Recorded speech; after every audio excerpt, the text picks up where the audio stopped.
Yapayım işte. Ne canlıdan beri hoşlanmak diyor. Eksen bunun başlar bir oydu.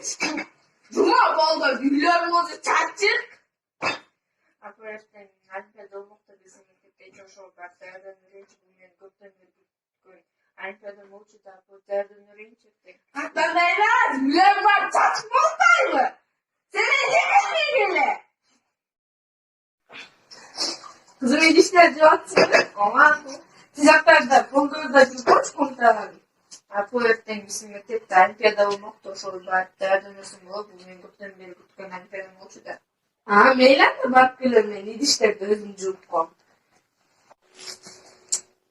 Apa qandaysız? Yaxşı. Bayadan pedagogdan beri bir işimiz kalgandı. Kızдар Кыргызстандын колдоосу менен жана ар дайым ата-энесинин колдоосу менен ар кандай ийгиликтерди багындыра алат. Ошондуктан Кыргызстан кыздардын укугун деп элебей, ар дайым колдооңуздар зарыл.